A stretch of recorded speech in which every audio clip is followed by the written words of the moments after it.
Monsieur le ministre,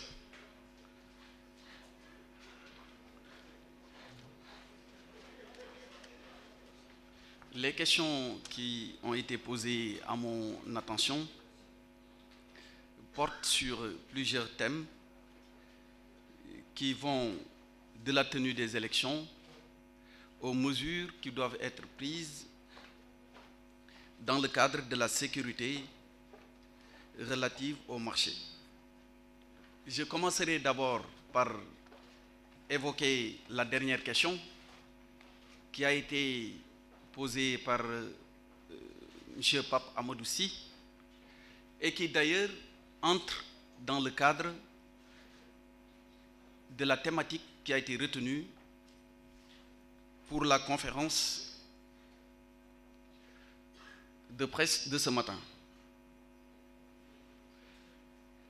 Alors, vous avez tous remarqué et noté la récurrence avec laquelle les incendies survenaient au Sénégal. On a dénombré dans les 5 dernières années pas moins de 70 incendies dans les différents marchés établis sur le territoire national. Ce nombre est symptomatique du problème d'organisation qui affecte. Donc ce nombre est symptomatique du problème d'organisation qui affecte les marchés. Pour cette raison,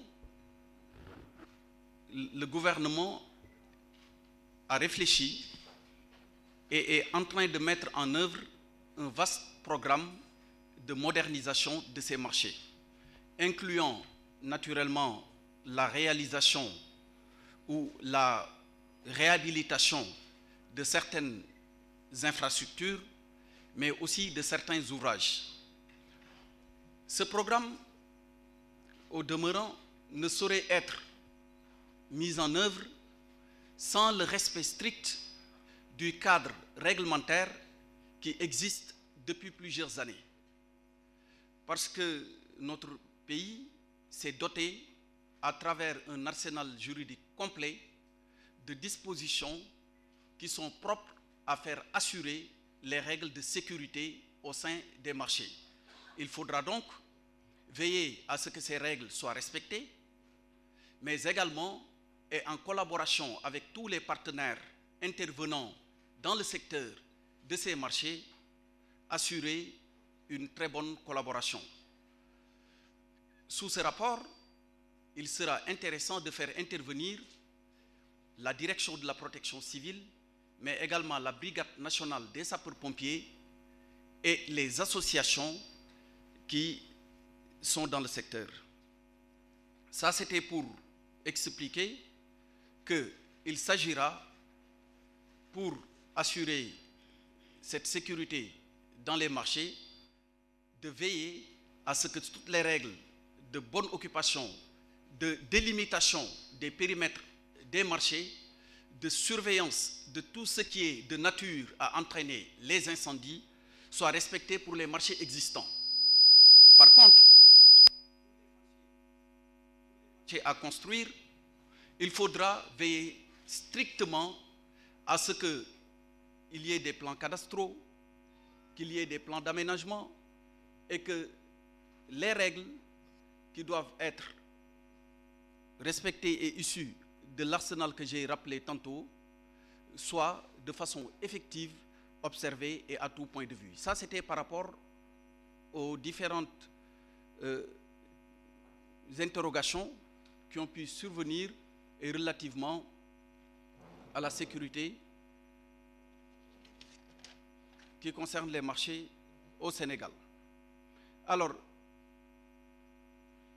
pour répondre à M. Cheikh Bamba Gueye et à d'autres journalistes sur la tenue des élections, la réponse trouve sa source dans une loi.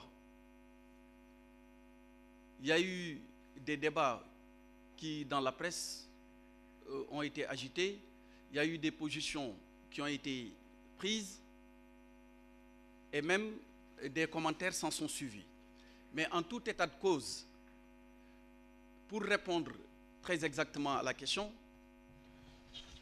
il s'est agi, lorsqu'il a fallu reporter ces élections, aller devant les députés.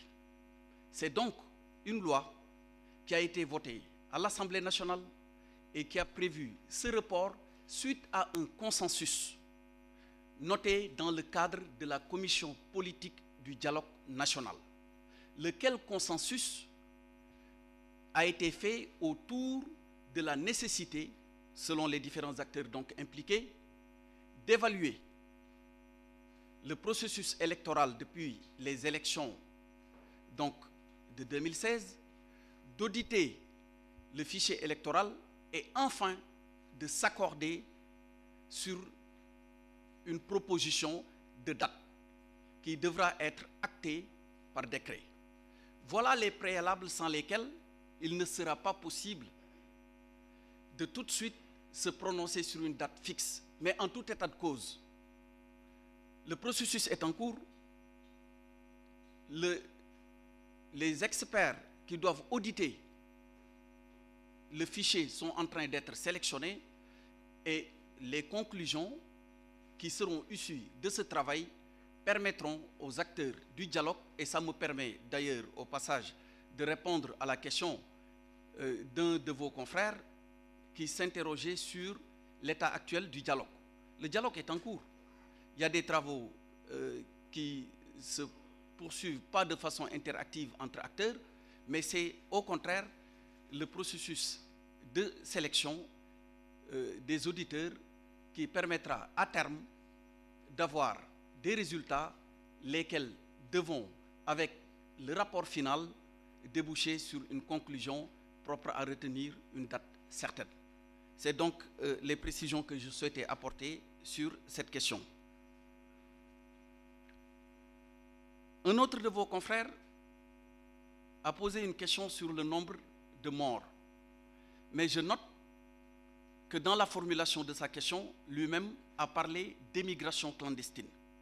Cela signifie que lorsque c'est clandestin, on n'a jamais suffisamment d'éléments pour pouvoir se prononcer. Mais là aussi, je dois relever que l'objectif du gouvernement n'est pas de dénombrer des morts. L'objectif du gouvernement est de trouver des solutions aux problèmes qui se posent aux Sénégalais. Et dans ce cadre, il s'attelle sans relâche à travers les politiques qui sont mises en œuvre sous la vision de son Excellence, Monsieur le Président de la République, Macky Sall, de trouver une solution par rapport à l'emploi des jeunes, mais également, et dans le cadre des actions préventives et répressives coordonnées par les différentes forces de défense et de sécurité, de veiller à ce que nos jeunes ne prennent plus le chemin donc, des océans qui, de toute façon, n'apportent pas de solution à aucun des problèmes posés. Et pour terminer, une question a été posée sur la présence de la Guardia Civile espagnole sur nos côtes. Cela n'est pas nouveau.